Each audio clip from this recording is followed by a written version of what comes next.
പ്രിയപ്പെട്ട സ്വീകരണത്തിൻ്റെ അന്ന് മുതൽ ഇന്ന് വരെ വിശുദ്ധ കുർബാന അർപ്പിച്ച് പ്രാർത്ഥിക്കുന്നതിൽ അതാണ് ജീവിതത്തിലെ ഏറ്റവും വലിയ സന്തോഷമെന്ന് വിശ്വസിക്കുകയും ചെയ്യുന്ന ഒരു വ്യക്തിയാണ് ഞാൻ. പരിശുദ്ധ കുർബാന വലിയൊരു അഭിഷേകം. അതിൻ്റെ ആരംഭം മുതൽ അവസാനം വരെ നമ്മളതിൻ്റെ പ്രാർത്ഥനകളിലേക്ക് ഇറങ്ങിച്ചെന്ന് നമ്മൾ വിശുദ്ധ കുർബാന അർപ്പിച്ചാൽ, നമ്മൾ ആത്മാർത്ഥമായിട്ട് പ്രാർത്ഥിച്ചൊരുങ്ങി വിശുദ്ധ കുർബാന അർപ്പിച്ചാൽ ആ വിശുദ്ധ കുർബാന നമ്മുടെ ജീവിതത്തിൽ വലിയ ഒരു അഭിഷേകമാണ്. ഒരു വിശുദ്ധ കുർബാനയിൽ പങ്കുചേർന്നിട്ട് നമ്മൾ ഏർപ്പെടുന്ന ഏത് കാര്യവും ഈശോ 100% വിജയിക്കുമെന്ന് ഞാൻ പറയാതെ തന്നെ ഒരുപക്ഷെ നിങ്ങൾക്കറിയാം. അപ്പോൾ അതുകൊണ്ട് വിശുദ്ധ കുർബാനയെ പ്രണയിക്കുക, അതാണ് ഏറ്റവും പ്രധാനപ്പെട്ട ഒരു കാര്യം. നമ്മൾ കാണുന്നുണ്ട് ഇന്ന് വിശുദ്ധ കുർബാനയെ അവഹേളിക്കുന്ന രീതിയിലും അല്ലെങ്കിൽ വിശുദ്ധ കുർബാനയെ പറ്റിയുള്ള തർക്കങ്ങളുടെ കാര്യത്തിലെല്ലാം നമ്മൾ കാണുന്നുണ്ട്.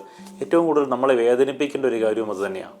ആരാ സത്യത്തിൽ അവിടെ വീണ്ടും ക്രൂശിക്കപ്പെടുന്നത്? ഈശോ തന്നെയാണ് വീണ്ടും ക്രൂശിക്കപ്പെടുന്നത്. വിശുദ്ധ കുർബാനയെ ഒരു സ്ഥലത്ത് അവഹേളിക്കുന്നുണ്ടെങ്കിൽ 10,000 സ്ഥലങ്ങളിൽ വിശുദ്ധ കുർബാനയെ ആരാധിക്കുന്നുണ്ട്.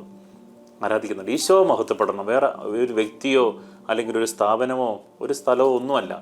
ഈശോ മഹത്വപ്പെടണം എല്ലായിടത്തും. അതാണ് നമ്മുടെ ഏറ്റവും പ്രധാനപ്പെട്ട ലക്ഷ്യം. അതിന് ഈശോ സ്ഥാപിച്ചതാണ് വിശുദ്ധ കുർബാന. മനുഷ്യരോടുകൂടെ എന്നുമായിരിക്കാൻ ഈശോ സ്ഥാപിച്ചതാണ് വിശുദ്ധ കുർബാന.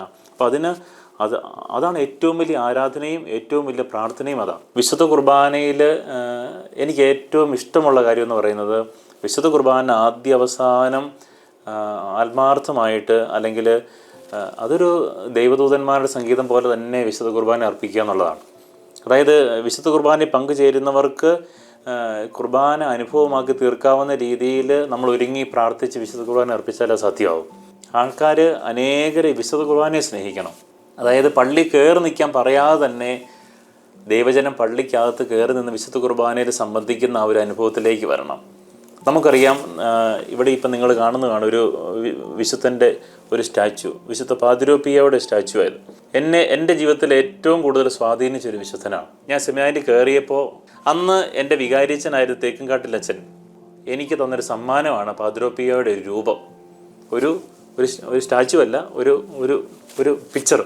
എന്നോട് അച്ഛൻ പറഞ്ഞു, വിശുദ്ധ കുർബാനയിലൂടെ അനേകരെ ഈശോയിലേക്ക് അടുപ്പിച്ച ഒരു വിശുദ്ധനാണ് വിശുദ്ധ പാതിരോപ്പിയോ. അതുകൊണ്ട് നീ വിശുദ്ധ പാതിരോപ്പിയോട് പ്രാർത്ഥിച്ചാൽ നിൻ്റെ പൗരോഹിത്യ യാത്രയിൽ ഈശോ നിന്നെ സഹായിക്കുമെന്ന് അന്ന് അച്ഛൻ പറഞ്ഞൊരു ഓർമ്മ എൻ്റെ മനസ്സിലുണ്ടായിരുന്നു. ആ ഒരു അറിവ് കിട്ടിയപ്പോൾ മുതൽ തന്നെ പാതിരോപ്പിയോട് ഞാൻ പ്രാർത്ഥിക്കുകയും വിശുദ്ധ കുർബാനയെ സ്നേഹിക്കാൻ എൻ്റെ മനസ്സിലേക്ക് വലിയൊരു ആഗ്രഹം ഉണ്ടാവുകയും ചെയ്തു.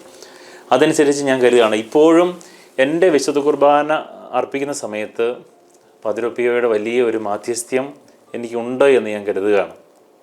നമുക്കറിയാം, ജീവിതത്തിൽ അനേകർ ഇദ്ദേഹത്തിൻ്റെ അടുത്ത് വരികയും കുമ്പസാരിക്കുകയും വിശുദ്ധ കുർബാനയിൽ അനേക സമയങ്ങൾ, മണിക്കൂറുകൾ എടുത്ത് വിശുദ്ധ കുർബാന അർപ്പിച്ചുകൊണ്ടിരുന്നൊരു വിശുദ്ധനാണ് വിശുദ്ധ പാതിരോപ്പിയോ. അപ്പം അതുപോലെ തന്നെ വിശുദ്ധ കുർബാനയെ സ്നേഹിച്ച് വിശുദ്ധ കുർബാനയിലേക്ക് അനേകം ആൾക്കാരെ ആകർഷിച്ച് വിശുദ്ധ കുർബാനയ്ക്ക് വേണ്ടി ജീവിച്ച് മരിക്കണമെന്നാണ് എൻ്റെ ആഗ്രഹം.